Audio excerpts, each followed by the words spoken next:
George, we'll get started shortly. On. Thank you, Chair. Okay, perfect.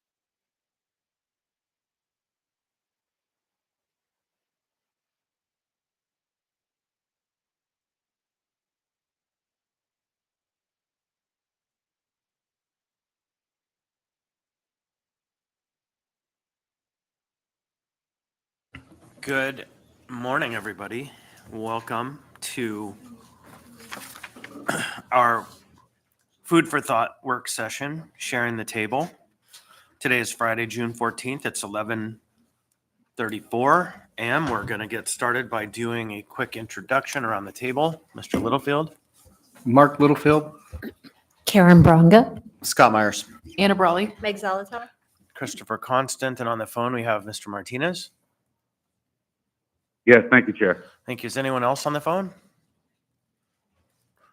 Not hearing anyone else. We have Assembly Council Matthew Hurt, or Legislative Council. We also have folks from our Legislative Office, Legal Office, Clerk's Office.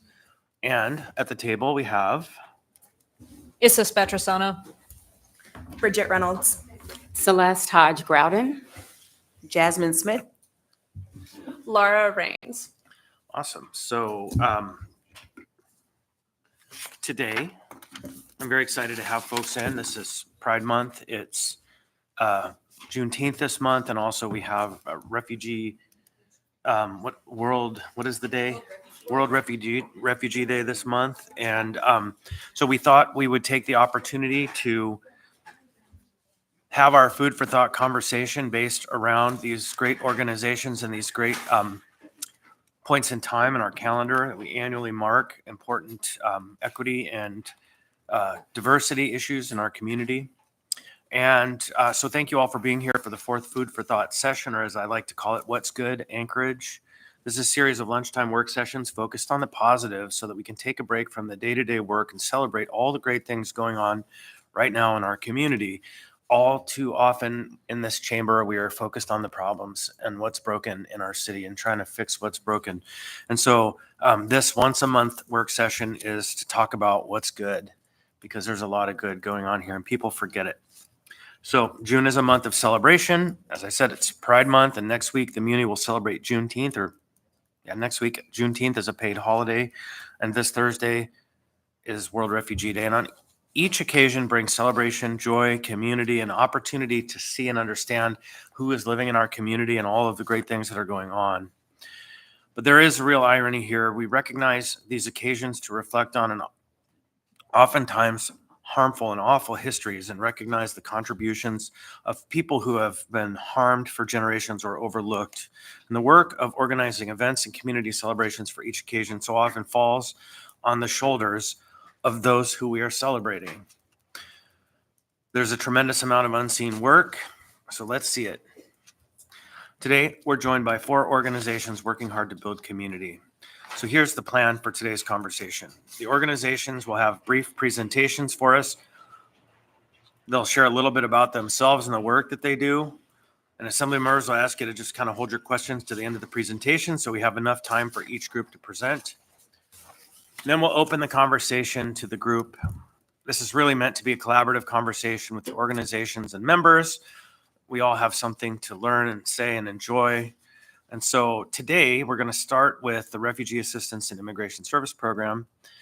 So that's Sue Ann Unger, Bridget Reynolds, and Issa Spatrasano with the Refugee Assistance and Immigration Services to talk about their work. After that, we'll have Celeste Hodge Groudon with the Alaska Black Caucus, preparing for Juneteenth celebrations and leveraging grant funds to continue building out the healthy communities and especially their equity center. And then we'll welcome Jasmine Smith from the Umoja Co-working Space and many other hats, lead organizers behind this weekend's Juneteenth celebration on the Park Strip. And finally, we'll hear from Laura Rains and Cami Kruger with Choosing Our Roots, or CORE, a nonprofit providing housing security to LGBT youth.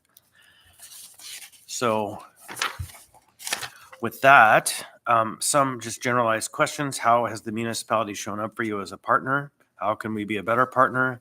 Did you receive pandemic relief funds? What was the impact of those investments? What steps can the community take to ensure that marginalized communities are adequately represented and their voices heard in policymaking processes? But you don't have to answer any of those questions. What I really want to hear is just what's good. So tell us. Go ahead, Issa. Hi, thanks for inviting us. I'm Issa Spatrasano. I'm the state refugee coordinator here in Alaska. That means my responsibility is to oversee all refugees residing in the state of Alaska, which the largest population lives here in Anchorage, and making sure that coordination of federal dollars that come into the state are invested in ways that are meaningful to help refugees integrate and be successful upon arrival. And we work with a number of partners to do so. And with only 10 minutes, I will not talk anymore, and I will let Bridget do so, and I'll be happy to answer any questions in the conversation that follows. Hi, my name is Bridget Reynolds. I'm a program director at Catholic Social Services Refugee Assistance and Immigration Services program, but that's a mouthful, so we say RAISE. So if you hear that acronym, that's what that is. Do I also get to see my PowerPoint? Sure, we'll pull that up right If possible, that'd be great. Raise RAISE. refugee assistance. Awesome. Thank you so much. So we can go to the next slide already. Awesome.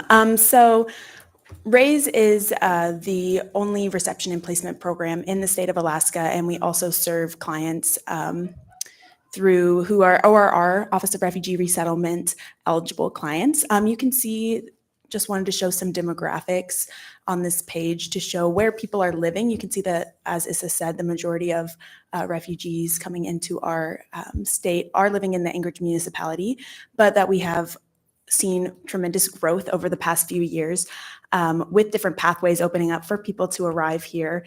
And they're going all over the state. So our biggest locations right now are Anchorage, Matsu, and Delta Junction. So those are the three areas that Catholic Social Services RAISE program has in-person offices with robust services for our clients.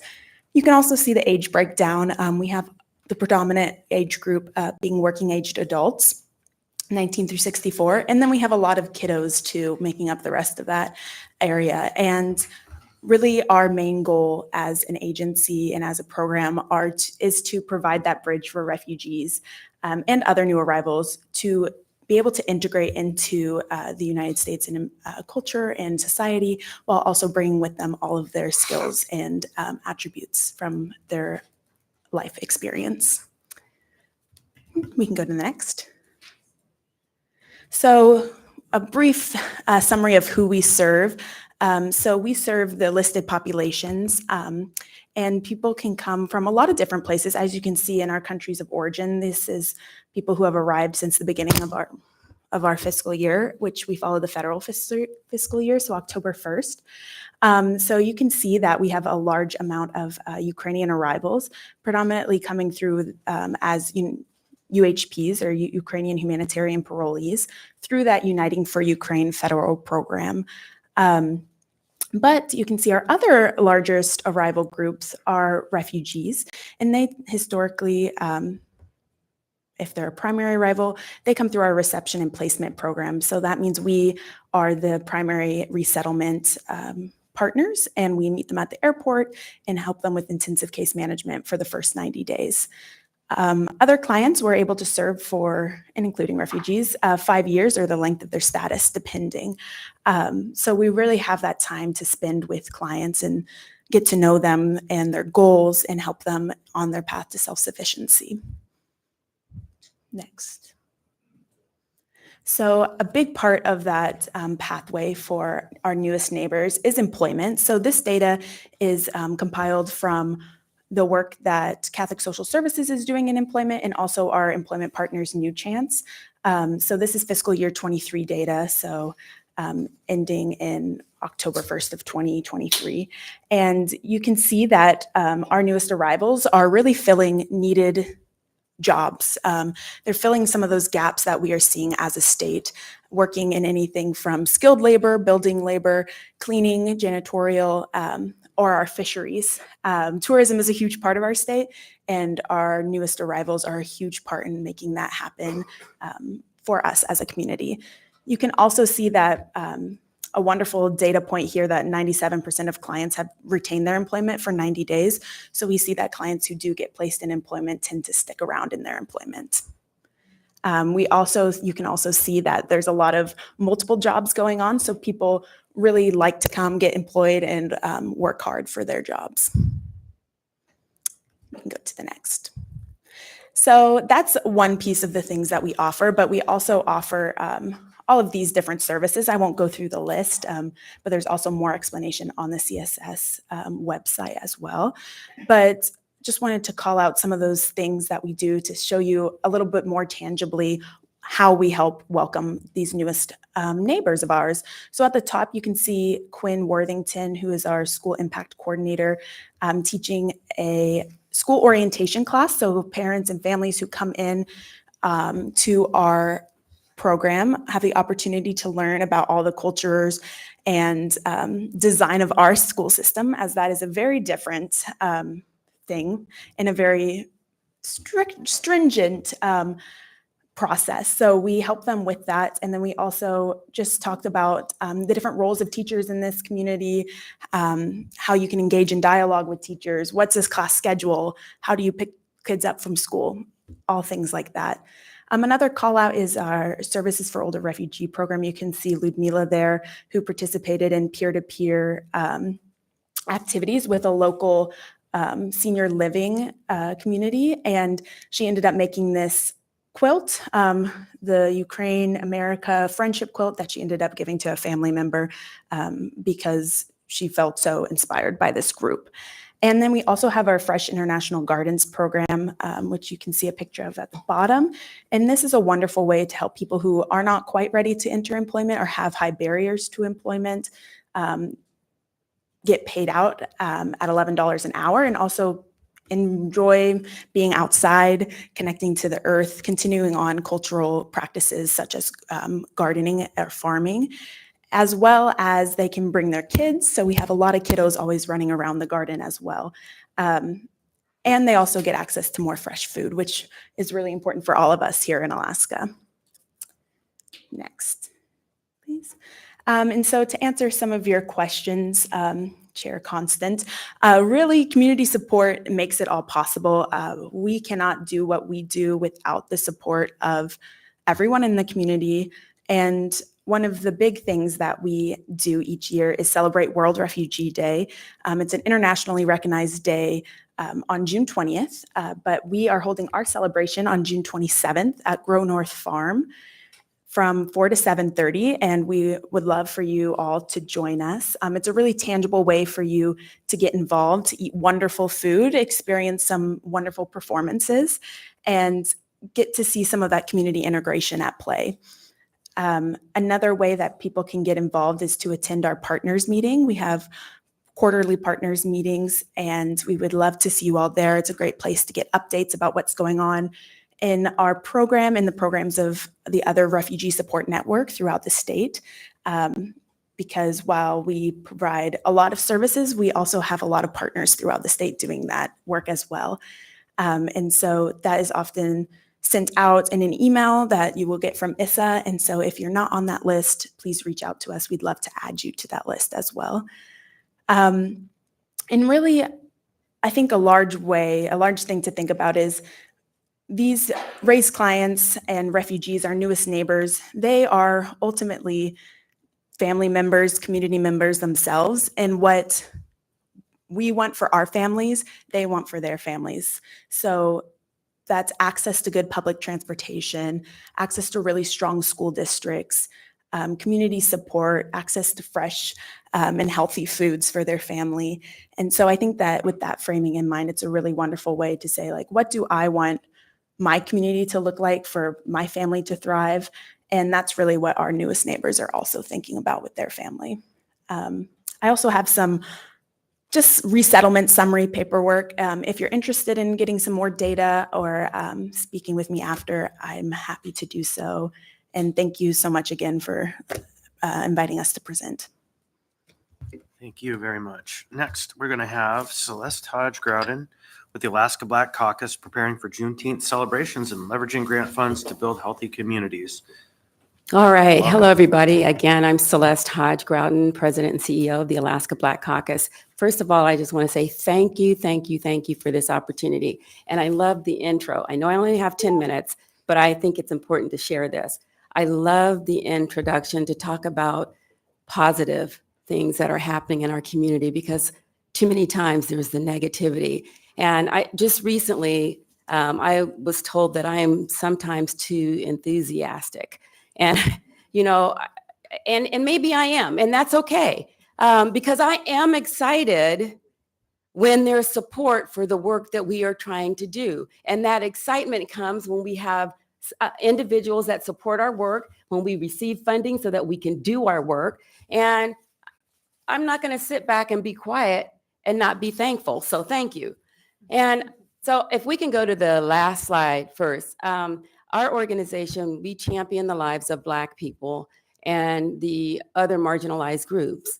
And our core areas are health, education, economics, and justice.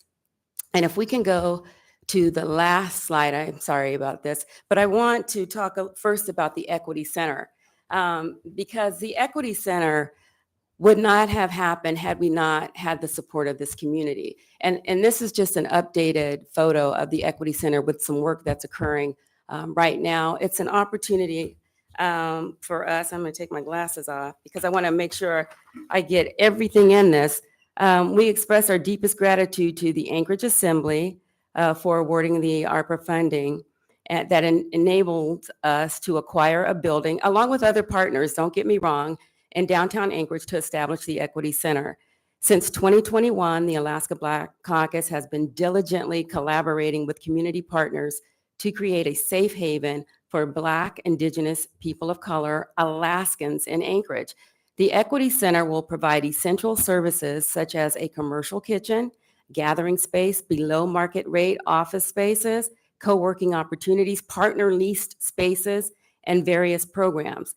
This space signifies more than just a physical location. It symbolizes a sanctuary, yes, where we can breathe freely. You talked about the knee on the neck, where we can breathe freely, where we strategize to improve the conditions of BIPOC communities and engage with one another and community leaders. It is a place where we build trust, relationships are nurtured, and advocacy turns into action. The Equity Center is envisioned as a hub for young individuals, small business owners, and all community members seeking to share knowledge, acquire new skills, or enhance their well-being. Through the unwavering support of our partners and funders, we have raised nearly $3 million toward this project. And so I just wanted to get that out there first, because this is a building for our community. It not only opens the doors, but it creates a safe place of unity and empowerment. And so having the vision and the passion and the ambition to create authentic, bold, and impactful projects and programs that uplift our community and other marginalized groups is our business. And working together with allies, because we could not do this work without our allies. Some are in this room. And even if they may not share our background, they share our mission. And I just want to say thank you to our allies, the resources, power, funding, and other essential elements required to drive programs toward equity. And I want to also say that you should have a business plan that was emailed to all of you with our packet. And that business plan has tons of information in it. And so I would just ask that you visit the business plan. And right now, I'm just thinking about 2024. We're only in June, and we have held and hosted so many projects and programs I can't even begin to name, because it would take way longer than 10 minutes. And so I just, again, want to end with the Whole Person Wellness Initiative that we are launching right now. It's an opportunity because we know that without our health, there's nothing. that you really can't achieve without your health. And so we have a whole person wellness initiative. It's in the PowerPoint packet, and I will end there. I'm happy to answer any questions, but Chris, Chair Constant, I just want to say to you and this team, again, I don't care what anybody says. I thank you for being supportive and allowing seats at this table. So I'll end there. Thank you. Well, thank you very much as well. So next, we're going to hear from Jasmine Smith with Emoja Co-working Space, one of the lead organizers behind this week's Juneteenth citywide celebration on the Parks trip. So, Thank you. Jasmine, Thank you. what's good? I'll do Emoja first, and then I'll go into Juneteenth. So Emoja Co-working and Incubator was founded in 2019. Funny story, we launched right before the pandemic hit, and we got locked down. So we were not co-working at all. Emoja is a Swahili word for unity, and it is the first of 7 Kwanzaa principles. So we are rooted in all things culture. Kwanzaa is a cultural holiday in the African American community, and we wanted to share those principles with others in our business. So the number one thing I have to say thank you to the city for is our building and our home. We intentionally were looking for space in Mountain View because we want to show people that innovation and success can happen from anywhere. We want to work with people and meet them where they are. And if their long-term goal is to stay with us, great. If their long-term goal is to have bigger dreams and a place that they want to go, that's fine too. And so we become a gathering place for businesses, a gathering place for organizations that serve communities of color, led by people of color. And it's been a really beautiful thing to see manifest. A big thing that we stress at Emoja is focusing on generational wealth development, not just monetary, but our stories, our customs, our traditions, closing the economic gap and decolonizing ourselves and reminding ourselves who we are as a people collectively from all backgrounds. So things that I am so proud of that I just think is important to share is the tenants that we house. So we're almost full. We have groups like NAACP, Pacific Communities of Alaska, and Losses, Jack and Jill, Mana, who just had a great exhibit in the museum, Stand Up Alaska, the SBA. We work quite a bit with the Municipality of Anchorage Office of Equal Opportunity. We even recently were able to get the Export Council to come over and do free classes on exporting and importing around the world in Mountain View, and we hosted those things for free. We also have our own programs that we developed. So one that you probably see us spamming you about is called Ujamaa, which is another Swahili word for cooperative economics. And that's a monthly mixer where we come and we do resources and business pitches geared towards entrepreneurs of color and LGBTQ plus entrepreneurs and other underserved communities. And we recently launched the Ujamaa Fund, where businesses of color and allies who want to support businesses of color can put money into a fund, and we give it back as scholarships and in-kind contributions to their businesses, such as they want to get an LLC, or they need help getting a better website, or they need a consultant. We work very closely with ACLT, and they've been a great partner helping us make those things happen. Lastly, UCS, which stands for Emoja Cultural School. We found that as diverse as Alaska is, kids still didn't know who they were. They still didn't feel empowered or have a sense of self. And as a young Black person growing up in Alaska, I remember the first day that I really realized, like, oh, I'm Black, right? And I have a culture to be proud of. And so we told ourselves we don't ever want anyone to feel that in our space. We want our kids to come in and just feel like they are the norm. Same thing with our elders. We have them come in once a week and we do a workshop and teach them how to use their cell phones. They can talk, they like to gossip with us, and it's a great time. And so we recently partnered with the Challenger Space Center out of Kenai. We're going to be able to take a bunch of kids from Mountain View down there to have a simulated NASA mission. And lastly, just thanking the city again, Emoja was able to also help physically house the gift card program from back in the COVID times. Chris knows that I was like, this is the hardest contract in my life. But we were able to help and feed and close and get medicine for over 20,000 people by working that list diligently, like going over snow cliffs and stuff before Christmas to make sure people had those gift cards. And that was something that we're very proud of, and really can't thank the city enough for supporting that. And just hearing people say, like, they just need some groceries, right? Or they just need help with their medicine. It made a big impact. And then just kind of closing it off, other things that Emoja's working on. We're in the process of looking at our second building, a retail space, since our building is appropriate for like events and businesses, but we've been getting a lot of questions like, do you have any retail co-working? So we got a few businesses who are working with us on giving us space for that. We were also gifted 10 acres of land out towards the valley so we could work on like food preservation. A lot of our people don't get to go outside. They don't get to go to camps. So we still are working on that, and that land is there. And so, yeah, I can't thank the city enough for, the Emoji side, because we really want to show communities of color, whether you are branded as the high income one or the low income one, you can do great things from anywhere. So we're very proud to be running out of Mountain View, and we encourage people to come work with us there. And we tell our entrepreneurs and our cultural groups, you should come out of Mountain View too and show them what we're doing. And then switching trajectories, I'll just quickly do Juneteenth. I sit on the National Juneteenth Observation Foundation, and I've been doing that for 8 years. I grew up going to Juneteenth here and in Georgia. I did not even know what Juneteenth was when I was little. I just knew it was an awesome day where there were a lot of Black people on the park strip, and we were happy and we saw each other, and I knew it was important.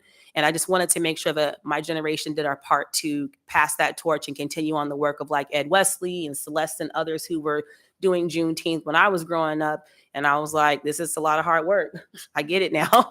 And so we've grown it to multiple events over multiple groups, a real labor of love for the Black community to be able to say, this is our Independence Day. We all have a puzzle piece. We show up for each other.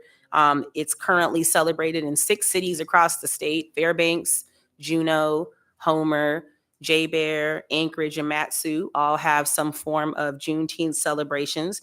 And this year, we actually didn't put it out because we were so busy. A delegation was invited to the White House to actually talk about a legislation and thank Senator Elvie Gray. So there'll be a group of us going there on the 19th to just represent Alaska, tell Elvie thank you, and basically tell people if Alaska can celebrate Juneteenth at a municipal and state level, there is not an excuse for your community as well. And so those are the good things that I wanted to share. And I just do the call to action that these kind of things are important to have. Thank you. And your continued support and solidarity is needed in the work that we do. Yeah, thank you very much. All right, so finally we have Laura Rains and Cami Kruger with Choosing Our Roots, or CORE, a nonprofit providing housing security to LGBTQ plus youth. So you have the floor. Yeah, so my name is Cami Kruger. My pronouns are she, they, and I live and work on the unceded ancestral territories of the Dena'ina and Atna peoples in Wasilla, Alaska. I came to CORE, almost 3 years ago now, originally when I was doing my bachelor's practicum, and then realized that this is what I want to do for the rest of my life, and I've been there ever since. I'm the co-director of programming, and Laura is our co-director of operations. So the municipality has helped us quite a bit in the last handful of years.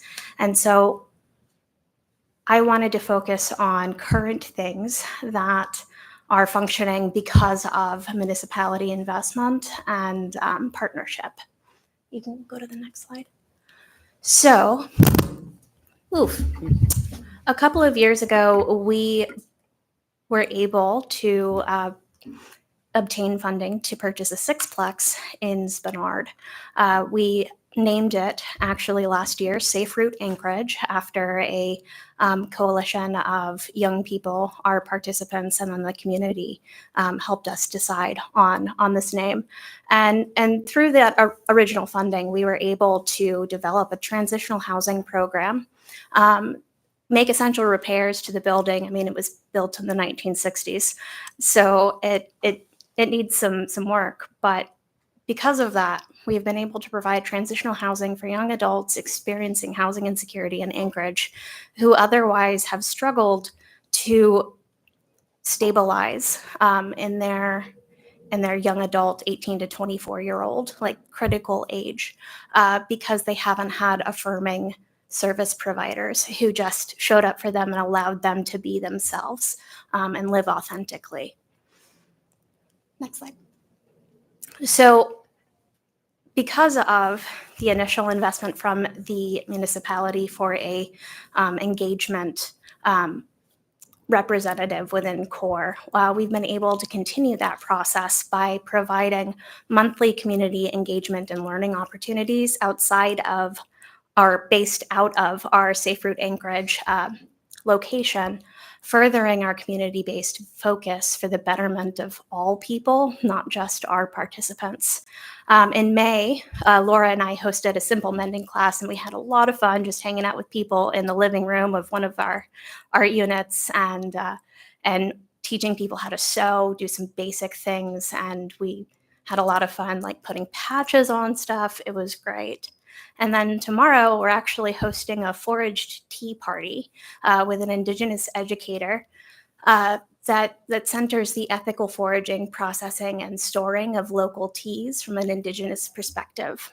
And we're really excited for that. And going forward, we've got a couple of things that we're considering and looking at scheduling, having like a paint day where people can just come and have safe, like affirming creative freedom, and seeing about maybe having a local queer author maybe come and speak or talk about getting self-published. Next slide. So other ways that the Muni continues to support our work, whether it be direct or indirect, there's queer representation in positions of power and positions of leadership in the workforce, in the community, and just in all aspects of Anchorage. And that has been absolutely phenomenal to witness. As a queer person living in the Matsu Valley, it's really awesome to see that, and then to also start seeing it in my own community as well. It makes the world feel a little bit less scary. And as the parent of a queer youth, knowing that he's growing into a world that is going to be safe and accepting and loving, and doesn't have any of these barriers in place, is really awesome. Providing safe, affirming spaces that ensure access, safety, and affirming policies for all people. Anchorage was the first city in the state to pass a policy for queer identifying people, and that's fabulous. But also keeping to that community focus and providing an opportunity for businesses like Emoja and Juneteenth is also just a wonderful thing that the Muni does. Another piece is the advocacy and policy, prioritizing the most vulnerable in discussion and decision making. And that has been especially apparent. I used to work at the Sullivan Arena. I was the lead navigator. And then I moved to SEF, working with their ICM team for complex mental health. And so I've been witness to the advocacy that the Muni has done on behalf of our most vulnerable. And that was just always a wonderful thing to see. And continuing my work with the housing unstable,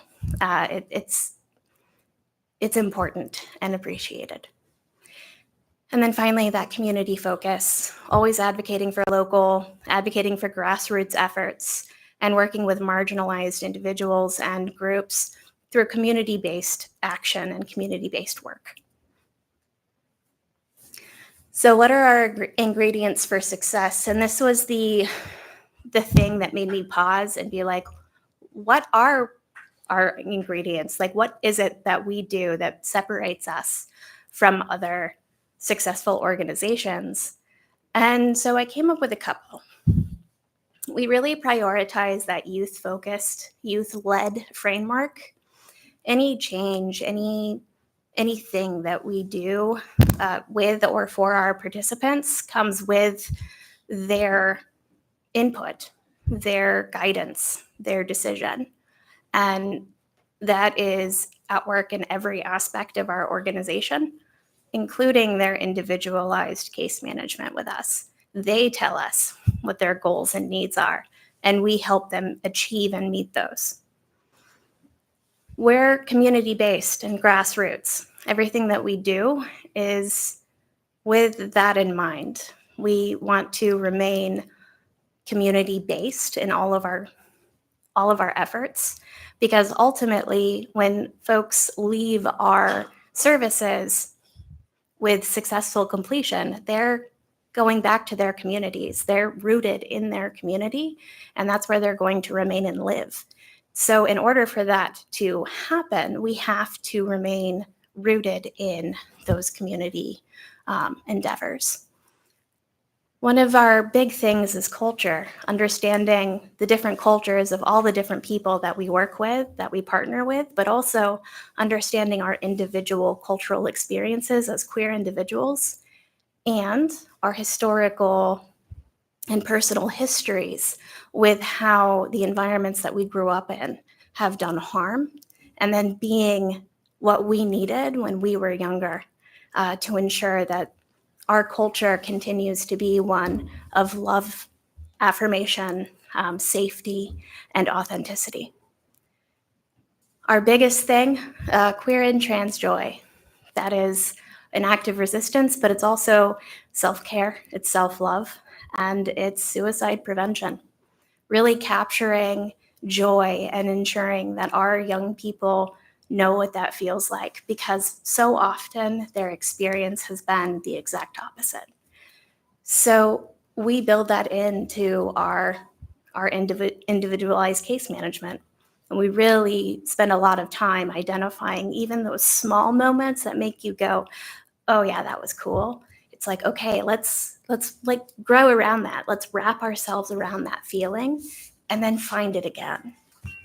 And then we really focus on skill building and resource navigation, ensuring that the people that we are working with, our participants, these young people, don't need us forever, that they feel empowered to navigate life without the use of services, or if they need services, they know how to access them. They know how to advocate for themselves. They know how to use their voice, and they know how to work the system, because these systems are complex and they often don't make sense. So why does this all matter? Often when it comes to depression, anxiety, suicide, those big scary things that come with experiencing housing insecurity, being ostracized by the people that are supposed to keep you safe. It's a very isolating experience. And our pain is isolation. We heal in community. And that was something that was proven all the way back in the 60s when we started researching substance misuse. In order for us to heal, we have to heal together. We ensure stability and future for our participants, for our communities, for all people in community. We learn best, we experience joy, and we succeed in community. Together we thrive. And that's why CORE works the way it does. Because we understand that we cannot be everything for everyone, but we can get you to the right people, and we can continue to enrich that, empower our participants, empower the community around us so that we can all heal together. All right, thank you. So we're going to take a 5-minute break, and there's food on the theme of live well, eat well, love well, and be well. So we got to be quick about it though, because we only have till 11:50 or 12:50, and I think there are some questions. And so food is right around the back. Everyone go help yourselves.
All right, I think we're all back. Mr. Martinez, Mr. Salt, are you there? Okay, Mr. Salt, are you there? Okay, we'll check back in if we hear from you shortly. We have everyone back in the room. I have one person in the queue, but first I'm going to exercise the privilege of the chair and ask a couple of brief questions. Make a comment. Jasmine, 10 acres, is it across the Connect Bridge or on this side of the Connect Bridge? Unfortunately, it's across, but Okay. one of the elders gave it to us. But I would love if we found some local land. I think Uh-huh. that'd be great Okay. over here. I love the sound of that, getting some land and doing something. Let us know how we can help with that because Definitely. I'm not in that, so I would love to help. That'd be great. And then you're going to DC for this event. You're going to celebrate LV at the White House. When the assembly recognized all of the native tribes of Alaska in our code, all 229 federally recognized tribes out of the 475 that exist, we were over 2 years in advance of the state getting their recognition done. That's awesome. And so the same with Juneteenth. I Yeah. think we gave LV cover and some argument. And so when you're out there, I think We'll do shout outs for Anchorage too. The Yes, local I always say government- municipal and state. So right, yeah. the local government leading the way, because I'm very proud Yeah. of that work that we did, especially did. with the Native Village, because it made the argument in the legislature absurd for them not to. That in my little notes. And so I just want to make a little pitch I for when gotcha. you're talking to the president and his wife that the Oh. local government is where it starts. So, okay, with that, I have Anna in the queue. Anna, go ahead.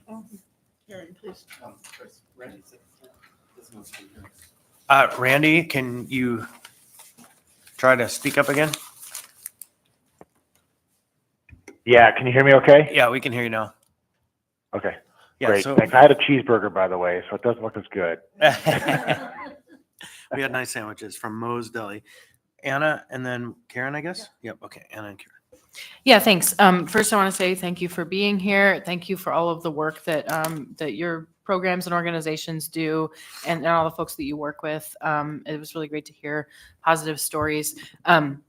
And I guess I do have a question, but I'm going to reflect. I hear a common theme, and it also makes me think of a couple months ago, we had a presentation on music and, the music scene in Anchorage. And one of the things that folks shared from that was young people need a place to go be themselves, to practice music. And there was this interesting theme of physical space. And that's what I heard with all of you guys. So there's both housing, where you live, and then there's where you gather in the community space. And those, of course, can overlap. So I'm just interested from your guys' perspective, especially the folks that you work with and interact with, because I also heard housing come up, right? Housing insecurity, housing challenges, but also from the business side, really ownership of space, right? Feeling like you have a space in the community and having that shared real estate. So I'm curious what kind of, from the business side and the housing side, what real estate challenges you guys see in the housing market, the space. I know it's hard for businesses to find affordable space, and you guys have been filling those needs, I think. And then also kind of what opportunities are there to think to meet the housing needs of the very diverse, communities that we're talking about. And of course, I say that because I'm very focused on housing and development and making the development world easier, but I think it is a barrier, and I think it is so important who is able to achieve ownership in the town and what that means. So anyway, so I'm curious kind of what you guys see as far as challenges, but also I want to keep it positive. So what are ways that you have addressed those challenges, or how can we help? I can talk just briefly on it from a business standpoint. From an entrepreneurial standpoint, commercial space is expensive. And a lot of times when you do commercial space, they want you to do like 3-5 year leases. And we encounter a lot of entrepreneurs who either are like, I'm not ready for that commitment, I can't afford that, or I don't need something 24/7. I just need something in the meantime. In Mountain View, we just don't have commercial spaces like that over there to even have as an option. And so I think there's a need for that in the business sense of like why we don't have as many storefronts opening or why they're closing is looking at what's making commercial properties so expensive. And then a conversation that we had a housing thing specifically for Mountain View, was the conversation around to build or to fix. And like in our neighborhood, we have a list of vacancies that we were doing at the community council. And it was like, well, there's a lot of fourplexes that probably could just be rehabbed, sixplexes and eightplexes. There's buildings that people sit on. One landlord lives in Norway. He's never even been to Alaska. So what would it take to, instead of always trying to find ways to build new stuff, fix what we currently have and have, low barrier access to those places? Because if your housing isn't stable and your home life isn't stable, it's not reasonable to think someone's going to build a business and be able to focus on it. Anyone else? I was going to share like land access. One thing, it's not necessarily housing, but development. We want to thank the municipality who applied for a USDA grant alongside the refugee program. And we just developed an additional farm in the McPhee Park. So there was 8,000 square feet of growing space. We increased it by about 10,000 square feet. And that's additional food production for our community. That's extra income in the pockets of refugee entrepreneurs.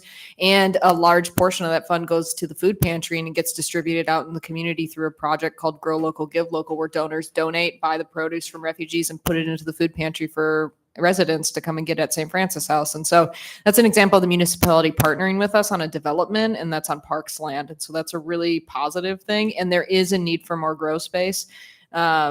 We constantly hear that, and there's not a lot of space for grow space in our community. And so using parks in that way is really positive. And then in the tune of housing, I mean, housing is hard. I would say the refugee program here is pretty wildly successful, actually, in getting individuals housed. It's got its challenges, working with landlords to try to explain that, no, the person's not here yet. Yes, I need an apartment for them. No, they don't have a credit score. No, they don't have any work history. No, they don't have a job. Actually, they can't even work yet because their documents aren't here, but promise they're good for it. And shockingly, they are quite really good at it and do pay their rents. But as housing has gotten more tight and there's less available housing and housing costs have gone up, that's become an increasing challenge. And so a lot of agencies in other states are starting to write promissory notes and commitments to landlords. And that requires a pool of money you often don't need to dip into, but you as the agency must have to actually back it up. And so recruiting new landlords and finding landlords can be a really big challenge. We have been lucky enough to have some HFC Housing Stability Program dollars to help try and increase our pool of landlords. But housing is not easy. And to Jasmine's point, it's not always about building new things, because I'm going to tell you right now, if the municipality builds new housing, it's not going to house the people we work with. I'm probably speaking for all of us.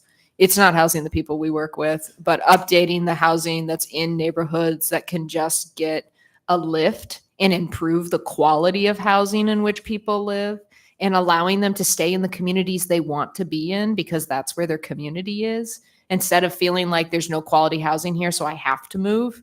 Like that's not the outcome we want. You heard many of us say community, community, community. People want to be where their community is, and they want to have it be safe housing. And so focusing on those efforts in some parts of town where people want to live, like our families want to be there, they want to be with the people from their community, but building new housing, every time a new housing has gone in, I've never seen our clients end up in that housing. So I'm going to interrupt for a minute and say that you began your comments on the farms, and we've already set a plan for the August Food for Thought conversation. Literally, it's going to be a conversation about food for thought, about our urban food systems and who's doing what. And so we might see some folks come back from the Grow North Farm and some of the other efforts. So because it is important to recognize the value of all of these nascent efforts in our community to provide for our local foods and local economy. So I think, Karen, you're next. Can I just add one Oh, sure. quick comment? Another barrier that we run into is a misunderstanding between property managers, homeowners, or landlords and voucher holders.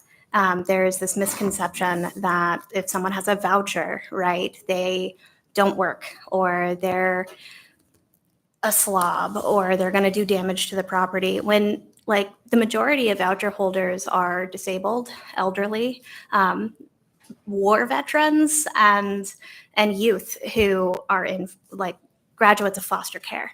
And so this misconception, this misunderstanding between voucher holders and landlords or whoever owns the property, I think increasing education around what exactly a voucher holder looks like, who they are, and then increasing the support behind vouchers to show that there is a safety net for those property owners to feel a little bit more secure in renting to people who might not have work or a good credit score or rental history or a questionable background, right? So that's another big piece in this conversation. And I know that the municipality has done quite a bit of work in that area, but increasing education around that might be a really good way to benefit all of the other things that have been shared. All right, Karen? I'd like to comment on that first. We actually have a rental, and it is just so hard when you have a lot of candidates come to your property and you've got someone with a 800 credit score that says they're so excited that you have a garden bed and all this. And then, you have someone with a voucher they admit that they've had a rocky start and you want to give them that chance, but you're also like, ugh. So I do appreciate, I think United Way has a program, Meg could probably. The landlord housing project. Yeah, yes. that they can help, just guarantee fix up if something happens. And that helps give a little bit more security to landlords. But what I was going to ask Issa is, overall, I'm sure that the immigrant or the refugee people are throughout Anchorage, but you've got your Grow North up in Mountain View. Would you say that the bulk are living in Mountain View area, East Side, or is it pretty dispersed? Yeah, I think it depends a lot on the population. So Bridget listed all the different populations we serve. And so you often hear us say refugee, but know that refugees aren't even the largest population we currently serve in the municipality. It's Ukrainian humanitarian parolees. And so UHPs really live everywhere in every district in every part of town. They have a lot more reach into all different parts of the city. And that's because many of them were sponsored by family members or others who may live in districts all around the city. And so when you look at UHPs, you're really talking about everywhere from Rabbit Creek all the way down to what we would say traditional refugee neighborhoods of Mountain View, Fairview, Spenard, those sorts of neighborhoods. The vast majority of refugee arrivals live in the Mountain View neighborhood. Some of that has a lot to do with cost of housing, also location to where our offices are and services are. So to be centered in that area, bus access is much easier from Mountain View to the literacy classes, our offices, main service providers. So it makes sense for them to be there. And then a lot of people live in Chester Park. So Fairview has a relatively high number also of refugee populations. And so really we serve a number of different categories. Asylees kind of live everywhere. So depending on the population you're talking about, you're going to see kind of a different demographic across the city. I also wanted to comment on our people won't get that housing. When I was campaigning, I went to every mobile home in Rangeview Trailer Park on Muldoon Road. And, you look at their mobile homes and it's like, oh my gosh, I can't believe that, this thing is about to fall down. But that is such a sense of community in there. They don't want to go anywhere else. They got all their aunties next door, and it's pretty amazing to see that and to find a way to make access to money. Not even low interest loans, but money to keep that housing in play. Because there's not a lot of extra money that those people have. So we really need to invest on fixing up these older properties so that we can keep people housed where they want to be. Yeah, I'll just add one thing that really is a challenge, and especially in the people we serve, and I bet a lot of other service providers have a similar, traditionally, Anchorage housing, if you look at it, it's like 2-bedroom apartment, 2-bedroom apartment, 2-bedroom apartment, because it was like probably built in the 80s for oil workers, right? And so all this development is not conducive to the lives and the living hopes of our families who might want to live in multi-generational housing, who really prefer to have grandparents in the same home as young children. You cannot find that. And so instead they're trying to find fourplexes where they can live in every unit, right? So they can live in that multi-generational that adds strength. It adds strength to our community. You're talking about a child care crisis. It would help alleviate a child care crisis, a grandparent living in the home that could care for the children. But our housing wasn't built to do that. And so when you go to these places and you think, well, people want different housing, I think we need to ask, what is it they need in their housing? And it's not just apartments, right? It's like, what's the style of life that aids to our culture and empowers us to have the family about us? And family can mean lots of different things. And so another kind of push that, yes, exactly what you're saying. It's like, it can't just be, well, there's a 2-bedroom apartment, but it's really hard if you're going to split up and there's only 10 Afghan families in the whole city and they're in 10 different zip codes. That's not going to be helpful to them.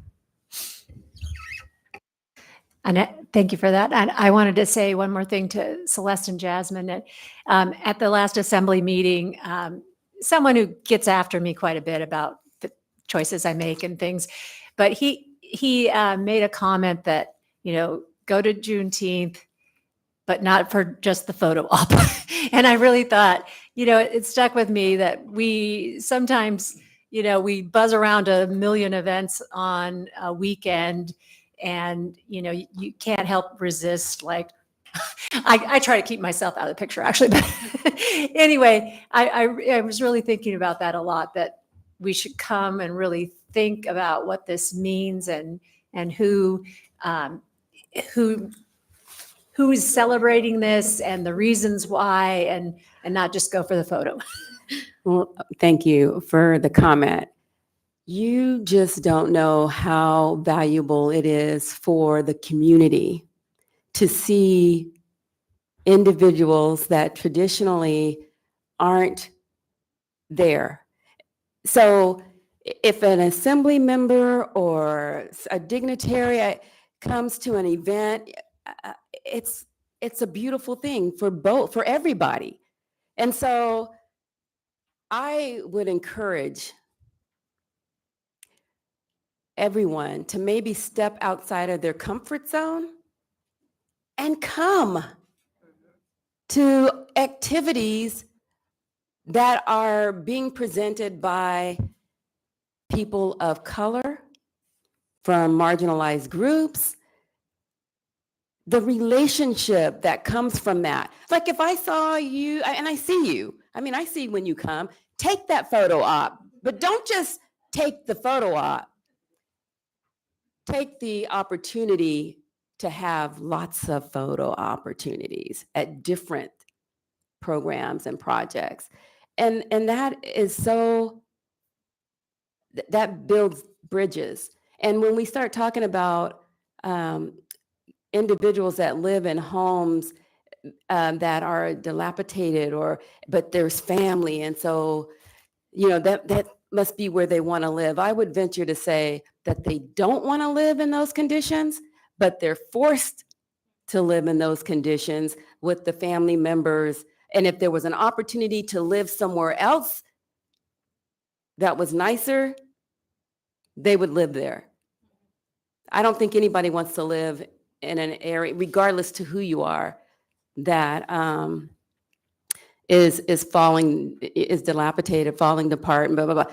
They just don't have the luxury, unfortunately. And so how do we help them? That's what, I hate for you guys to be a bank, because I know you're not. But sometimes you're our only avenue or resource. And let's work together to figure out how we can make this work as a step and bring other individuals with us, because sometimes we can't get those partnerships without you all. I'm done. And I would say, rest assured, showing up is more valuable than not showing up, despite what other people might question your motives about. And so that's to me the answer. And we all kind of nodded because we know that comment and that the way that happens. And so the world is run by those who show up, the folks organizing, the folks supporting, so show up. Okay, I have Randy, then Meg, and then Anna. Yes, thanks, Chris. Just really impressed with the presentations, and it just got me thinking of a couple things. One, the refugees, UHP, whatever you call them, I call them citizens of Anchorage, and they're welcomed in our community. And I'm just happy that they're here, and that got me. And I love to talk about community and belonging, because that really is what a lot of people are looking for, is just that sense of family that they may not have. And I know, talking to some of our homeless, that's one of the things they miss, is that being seen, being part of something. And I'll also go on, Celeste and the others, I think back before you were here, what was here? Nothing. And what you all have done, and what I think is a very short period of time, is absolutely amazing. And it has mattered so much for the lives that you have touched. And hopefully, other organizations are seeing what you all are doing, and hopefully learning something and trying to get a little bit of that magic to take into their organization and help out in ways that you have. So again, just thank you, and look forward to the events. All right, Meg. Thank you. I don't ever view organizations coming to us as a bank. I view it as an opportunity for us to be a catalyst. That is one of the things I love about local government, is that we can be flexible, that we can be responsive. One of the things that makes a lot of this work, and it's good and it's bad, rewarding, is that we can do something today and see the results within a matter of months.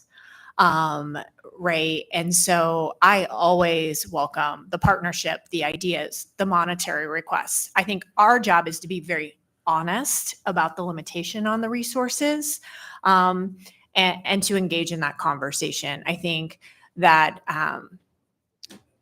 we need to be clear communicators about some of the limitations we have, because we are out of that pandemic relief situation. And now we have to figure out, how do we address these big issues, or ensure that we are being an inclusive and equitable community with the resources we have. So the conversation has to shift, but I think we absolutely need to keep the conversations going. I am very proud of what this community did with its pandemic relief funds. I am happy to hear that you are all sitting here in some form or fashion.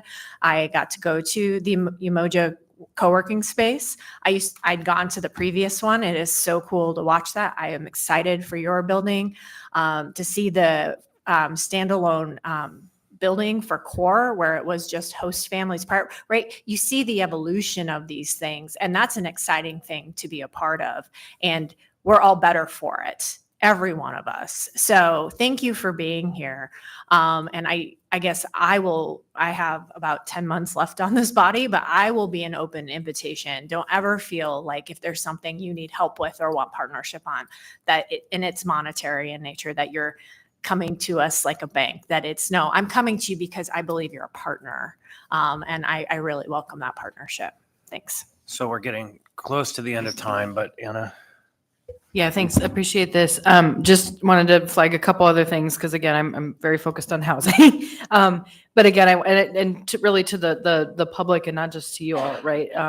Is to think really long and hard about ownership and how we access ownership in the community, whether it's business ownership, property ownership, feeling ownership over the community in general. So I appreciate all the work that you guys do in that space. And also, Issa, I really appreciate your comments around the physical limitations of the housing units that we have, the inventory. And I would also just offer that folks should reflect on what single family housing means, because it has always had a specific definition in zoning code, for example, But I think unpacking the assumptions behind that and really thinking, what did they mean by family and what is actually meant by family and who is in your family? There's chosen family as well as biological family.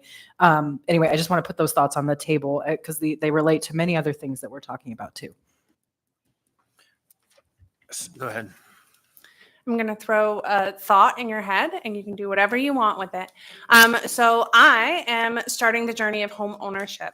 And I can tell you right now that there are more Airbnbs on the market than there are houses on the market. And this is a thing that so many communities see. And I'm not anti-Airbnb. As somebody with 2 small children, the ability to put children asleep and then stay awake myself is lovely. But there needs to be conversations about what housing, to make housing more available, we need to have more parameters on what housing is used for. And so just a wig in somebody's ear, do whatever you want with that. Thank you. All right. So I tried, sorry. Not the end. I'm going to just put a few notes for the calendar because we're running out of time. We're out of time, really. Thank you from Race and the Alaska Black Caucus and Umoja and CORE. And so Saturday, June 15th, Juneteenth celebration on the Park Strip, and really June 19th is the holiday for Juneteenth. On Monday, Alaska Black Caucus is hosting the Anchorage Chamber Luncheon, and we'll be there. Somebody has a table. If you haven't signed up, we still have some room, I believe. Then on Thursday, June 20th, Alaska Black Caucus is hosting the African American History Commission. They're going to be here, and that is a pretty significant marker. Then on Thursday, June 27th, in celebration of World Refugee Day at the Grow North Farm, Race is going to be having the whole community out at the farm. And if you want to have some of the best food in town, that's the place to be. And then the following Saturday, June 29th, is Pride Fest, including a parade and a celebration on the Park Strip. CORE, I'm sure, will be out there. And we want to make sure anyone who wants to attend gets out there and does. Also on June 29th is the 6th annual Pride Block Party at the Writers Block Cafe. That one is BIPOC and queer led. The Park Strip Thank you. is Thank you. great. So, but right. that's happening too. Yeah, I don't like to use this as an opportunity to besmirch the organizations that are running. It's nice that we have multiples, and I'm really supportive of all of it. So thank you, everybody. With that, we will be adjourned.